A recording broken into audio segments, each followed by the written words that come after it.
We just people from the north side. Once the Timmy's hit the shore fine. Winter ready on the full ties. Heavy traffic during 4-5. Gotta hustle on your own time. Color people every port side. We just people from the north side. Once the Timmy's hit the shore fine. Winter ready on the full ties. Heavy traffic during 4-5. Hey guys, what's going on? It's your host, your boy George Mackay, back here in the Straight Talk Studios. It's June, and I got the sun on my back. I got blue skies, I got clear skies, and I have the one, the only, the man who never quits, Icone Lee. How are you, sir? That's right.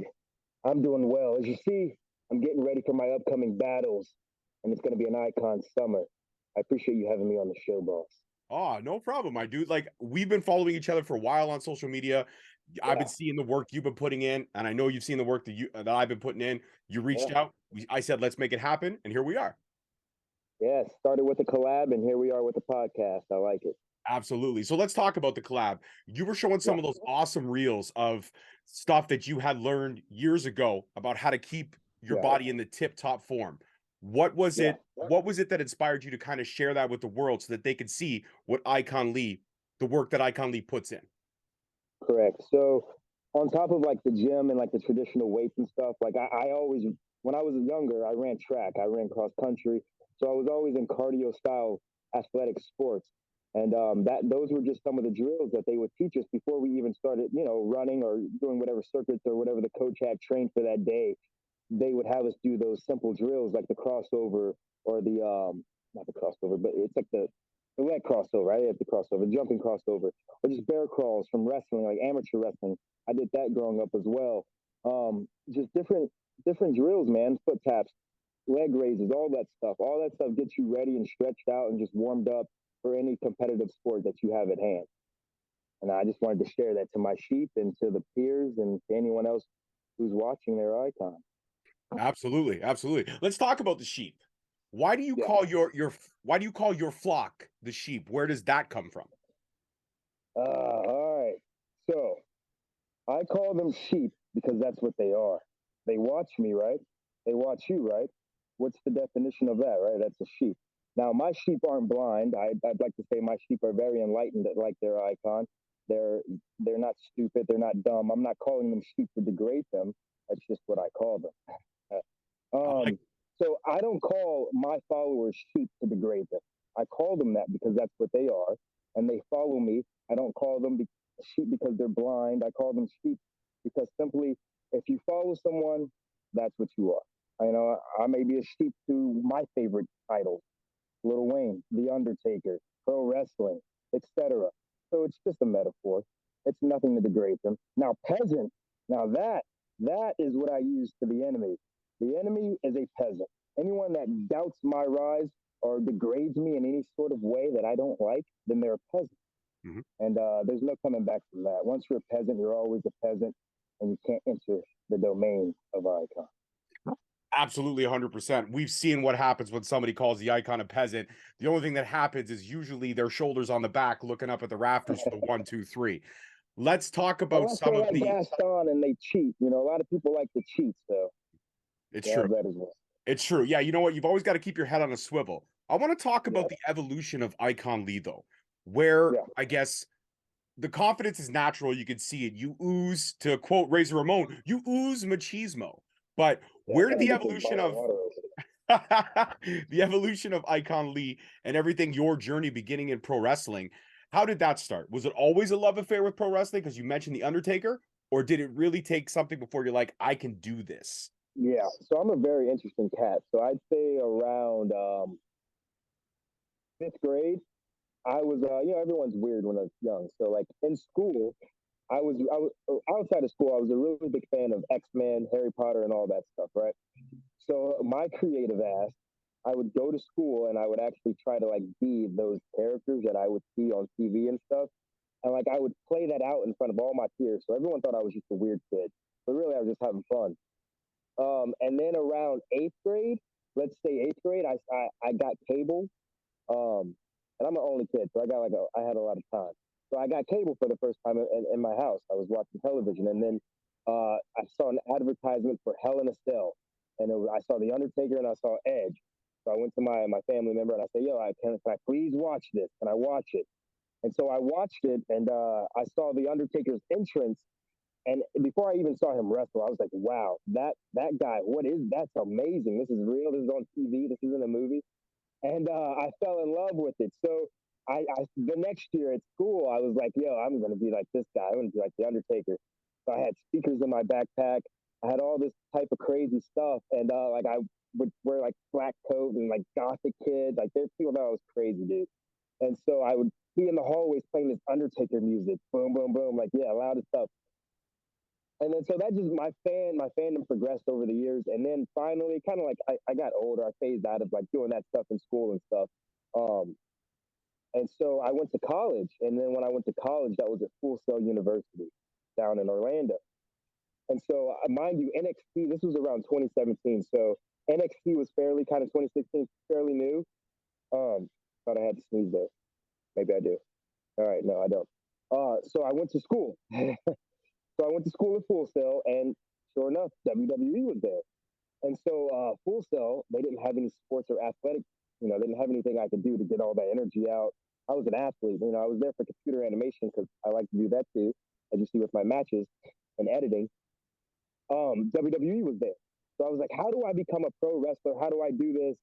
And there was a freelancer there working for NXT, and he said, if you're really serious about this, you're going to have to go to wrestling school. So I made a very, very bold decision.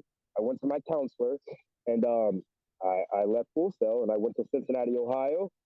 Story's long, right? It's like a fairy tale. And then I went to training at NWF, the Northern Wrestling Federation.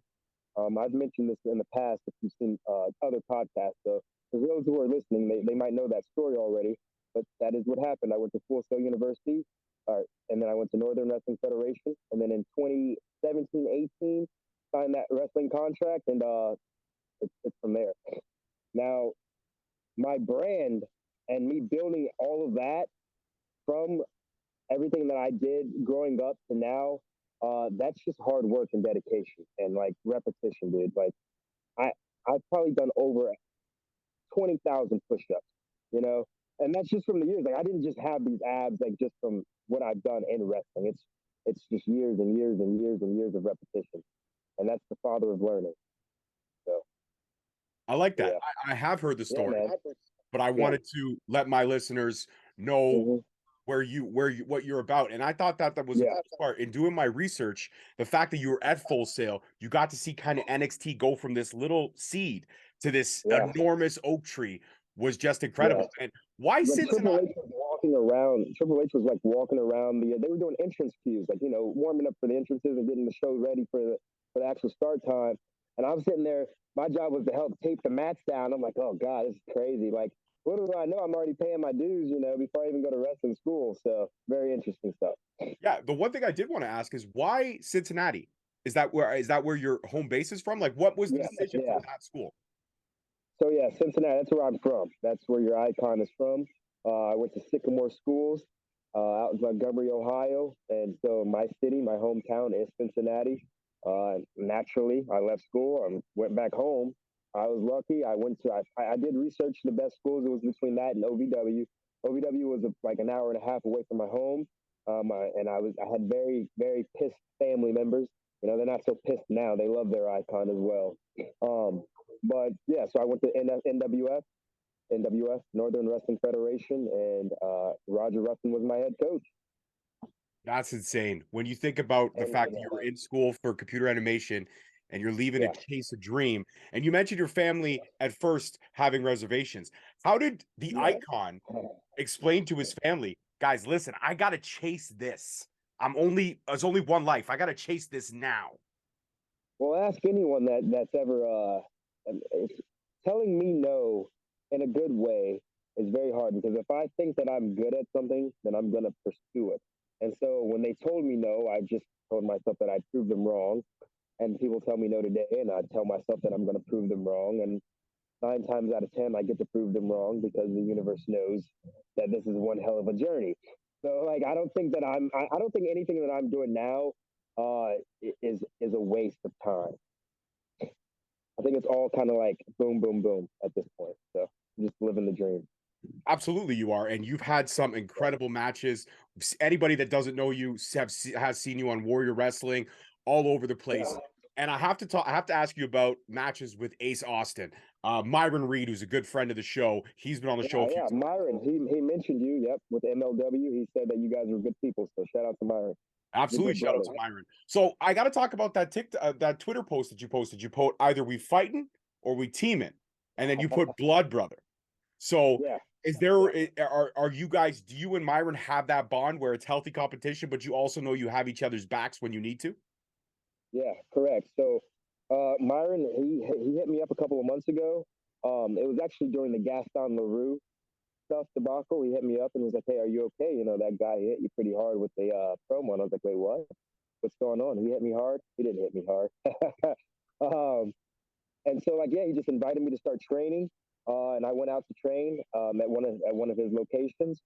And it just went from there. I started getting in the car with him, you know, traveling. It's very smart to do when there's guys that are out there going as hard as he does and getting on shows that he gets on. It's very smart for any talent, old or young, to get in the car and try to travel and pick their brains and, you know, bond. And, you know, that's what the business is about. It's built on that. So that's definitely, he's a good brother, man. Nothing but respect for Myron Reed.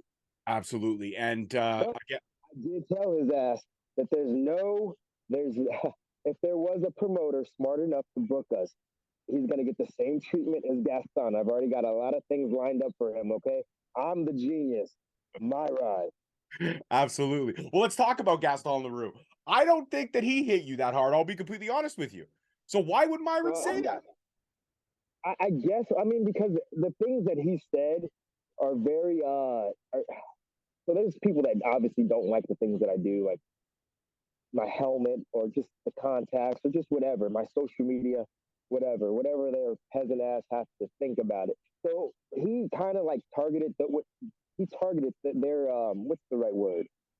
Their feelings. He targeted their emotions by saying, he targeted their emotions by saying these things, by your stupid helmet, or you just annoy people, or blah blah blah. So I think when Myron heard that, he's like, "Oh wow, I've heard these things about him before. This guy's actually saying it as a promo. Let me check on him because you know that's crazy." So I think that's kind of more or less what it was about. But Gaston, he's a weak man. He's a weak pig, and you know it's sad that he really doesn't want the rematch, but he has no choice. That's part of the business. You get the rematch. You beat me, fair. You beat me. Whatever. But we're gonna have the rematch, son. And I'm gonna kick your ass. And now that they've got big old Shepherd, big boy Jake Shepherd in the match, which you probably have no idea who he is, it's my job to put him over and promote him. I'm gonna do that. But he's a big boy and he's a false shepherd. And I'm the real shepherd. I'm the icon. All right. So as far as I'm concerned, I'm gonna win. And I'm gonna be a 2-time ESPN Dreamhouse Cincy Wrestling champion. I have no doubt in my mind about that. Now, I got to ask about the helmet because I see some similarities. You mentioned being like a kind of a nerd when you were a kid. Harry Potter. So here we go. I can finally explain it, right? Yes. All right. So Harry Potter, huge fan. I was a very, very huge fan of it. Like I used to make wands and all that stuff. But I was also a big fan of X-Men. And when I was about 5th grade, 6th grade, X-Men Last Stand came out. The X-Men movies were out about that time period. And man, I fell in love with Magneto. That's my favorite superhero right now to this day is Magneto. And he's like a tweener. He's a villain and a hero, right? Kind of like Icon, right? And so I was gifted that helmet. Someone gave that as a gift to me, and I was like, "Yo, this is crazy. I can wear this as part of my entrance, and it's going to mean a lot to me." And so what it does is when it's on, I actually don't hear the peasant when I'm walking during my entrance. It only stays on during the entrance, okay, people? I don't wrestle with it. It's for my entrance. And it blocks out all the boos from the idiot peasants, and I don't hear them. And it's quite nice. When you put it on, it's just like noise canceling. I love that. It's a noise canceling, and that's why Magneto wears it. It's got to block out all the bullshit, right? But I was going to say, so Professor Xavier blocks his bullshit. I don't want to hear what his thoughts is saying, so he blocks it out. Genius. All right. I love it. I'm inspired, just like you have your Trey Miguel's who are inspired by Spider-Man and all that stuff. You got your Chandler Hopkins who are inspired by Woody from the Toy Story. He's a cowboy, right? You know, it's an inspiration. But peasants, they like to run their mouths. So. Yeah, you know what? I will say this much about the peasants, as you call them. I like to call them keyboard warriors because everybody's a big talker when they have a keyboard in front of them. But Yeah. face to face, it's a They're very nice. different conversation. Yeah, they're very nice. They absolutely are. So talk to me about, what does Icon Lee do when, if somebody comes up to you, like if I were to come up to you, because I'm a big fan of the X-Men too, if I were to say, listen, man, I appreciate Magneto, but I'm sorry, I rep Wolverine. Yeah, peasant. You're a peasant. I mean, come on now. Especially when I'm all geared up and I'm match ready and my adrenaline's pumping. Yeah, you're a peasant. You disrespect me like that. What else? Logan. What else is it about Magneto, that the traits that you see in yourself? Because everybody pictures themselves in the superheroes that they fall in love with, or the villains that they fall in love with. They picture similarities. So what is it about? What drew you to Magneto, other than the helmet? He's very anti-establishment. He's very for the people, for his people, for the people, So there's a lot of story with the X-Men and Magneto, and they even represent people in our history and reality, right? They represent, like some people say, Martin Luther and Malcolm X. So I think it's very important that we look at those stories that we like and those heroes that we follow and try to understand them. And I think once when I was watching WrestleMania 24, maybe 23, one of them, it probably was 24. But I think JBL, he said, people, they see their idols and they end up wanting to be them. But they realize that they are them. So I think that's very important. So I do my thing. Absolutely. So in every evolutionary standpoint of every character or every hero or villain, there always has to be those level up moments. Now, right now, Icon Lee is firing on all cylinders, but there's no quit. There's no days off for you. I know this. I've seen you. We've collabed together, so we know that.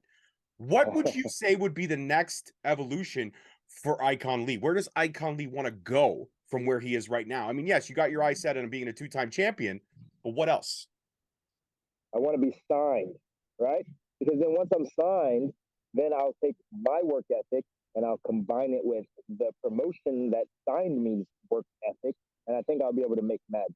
I really do believe that if I can make 5 people like me, I can make 5,000 people like me, and I mean by reactions. I have yet to walk out and not be able to make anyone do it here, ever. Some people can't do that. No, you're absolutely right. Now, in terms of promotions that I think you would fit in, I mean, I think Icon Lee could thrive in any promotion. But for some reason, I feel, just because you mentioned the Trey Miguel's of the world, I feel like you could do phenomenal things in Impact. That X division with Trey Miguel, Speedball Mike Bailey, just to mention a few. You've got Ace Austin, who you've already tangled with. You've got Chris Bay. I feel like Icon Lee could really thrive in the Impact environment.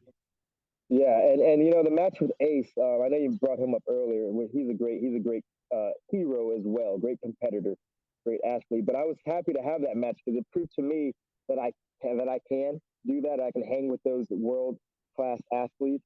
And that was me younger, so I think I'm better now. I fought Ace last year, so I think if I had a match with him now, it would be even better. So yeah, definitely. And those are TV time matches, so it's a little different than the independents. You have a little bit longer, so I definitely believe I can hang with them for sure, and even excel with them. And now on the mic, I know I'm good on the mic. So that's not a worry of mine at all. Yeah, it's just in time, right? I'm on year 6. We're on year 7 next year, so we'll see what I can do. I'm gonna continue to keep going as hard as I can, man. That's just the name of the game. No off season. I'm inspired by Lil Wayne, so there's that too. I don't like to say that I'm inspired by these people and they're alive and I have such a huge social media, it can get to them. So I don't like to say that I'm inspired by these people and I don't put the work ethic in. What I mean by when I'm saying that I'm inspired by Lil Wayne, my favorite artist, is that his work ethic, he doesn't stop. He hasn't stopped since I was in grade school and he's still putting out. I just went to his concert, that was very inspirational. So my work ethic, I'm not going to stop until I can, until my body stops. You feel me? And that's just how that is. Yeah, I believe the sleep when you're dead mentality runs very through for few of us that. You need to sleep now, people. You do need to sleep. Well, you know what I mean. The fact is that you could be having the worst day ever, and that's like, okay, I got to do this podcast interview, or I got to edit, or I got to get that workout in. No matter what, Yeah. you've got to have that mentality to stay focused. I'll be honest, I had a very rough day. I was not feeling well last night. And you know what? 5 o'clock came around. I had one conversation. Then I was like, all right, got to get through the next one. And it doesn't matter if I give it 110% or I give it 100%. You're always going to get the full value of who I am. And that's why I appreciate Myron, telling you that we're good people, because we are. Yeah. We are absolutely Yeah. good people. And you are now a member of the Straight Talk family. I want to tell you that before. I mean, we got a long way to go in this conversation, but you're definitely a member of the Straight Talk family. But I got to ask this question, because I think it's very, very interesting for people to say, or for people to know your answer. When it comes to blocking out the noise, and that's what you say the helmet does well for you, is blocking out the noise. I believe, honestly and truly, as much as I dig your entrance, because I've seen it a few times on videos and stuff like that, I love your entrance, but I feel like you could block out the noise without even having that helmet. You could forget it and still block out the noise. You know what I mean? Yeah. No, I definitely understand. I've wrestled without the helmet. The helmet isn't always been there. The helmet's only been there for 2 years. I used to not have the helmet. I could block out the noise. I wouldn't listen to them. I don't listen to them. And if I did, I would just call them peasants or whatever I want at that time. But the helmet, like I said, the helmet completes me because it means more than just I'm wearing a helmet. I'm not marking out and just I have a helmet. This looks cool for my entrance. For me, I know what it means. That's just what it is. I think there'll be different versions of the helmet. I think that's what's something you could look forward to. I think there will be different versions of my gear always, but I also think it's very important for people to understand something about me is I'm inspired by a wrestler that didn't change his outfit, every darn month.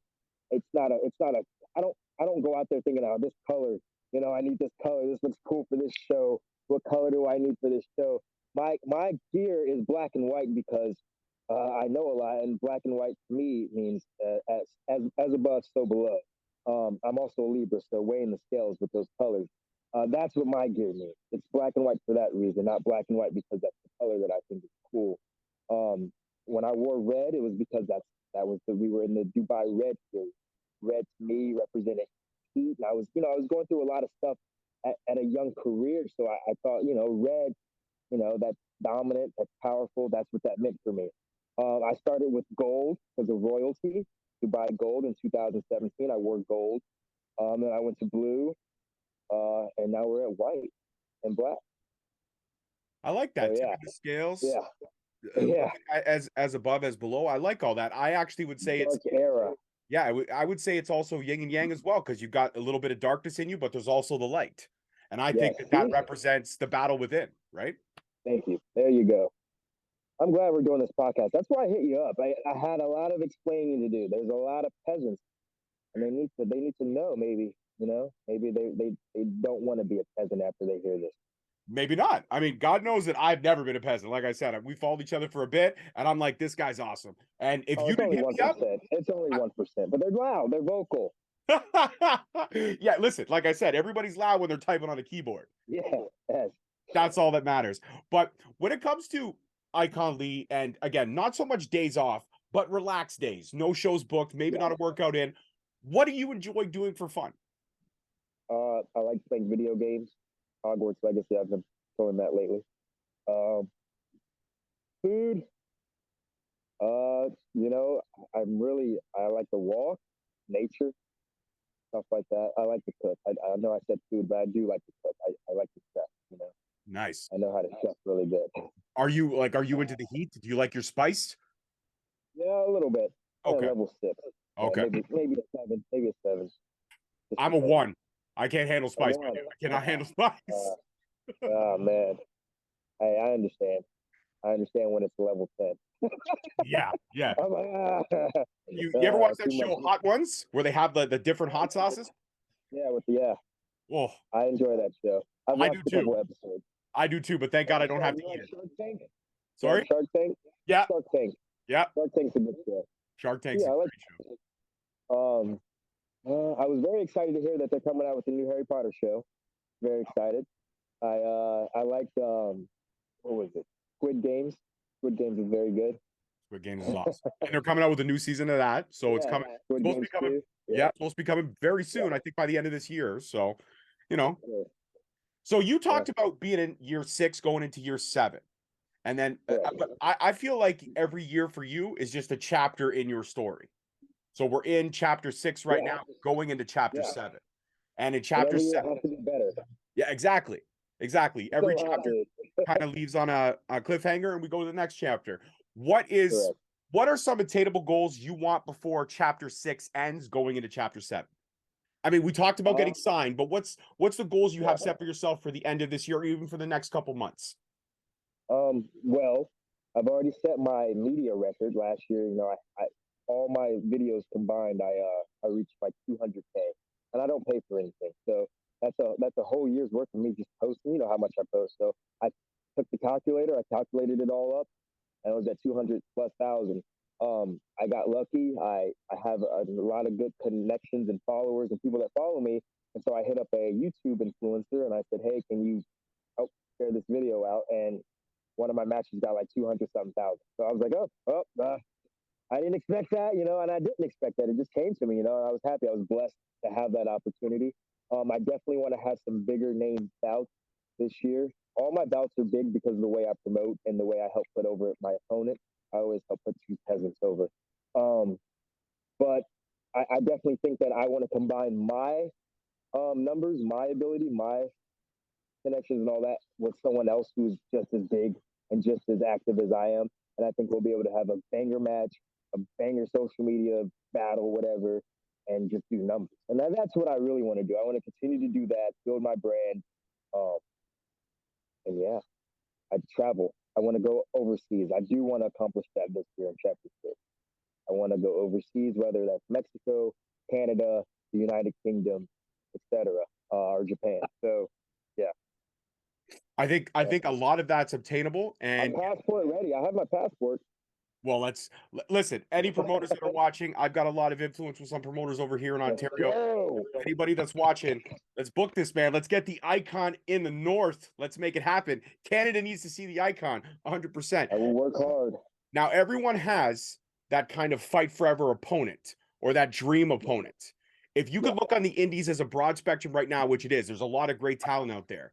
If you haven't had a match with someone, who's someone you'd love to have a match with, or who's someone you could see yourself fighting forever with? Forever with.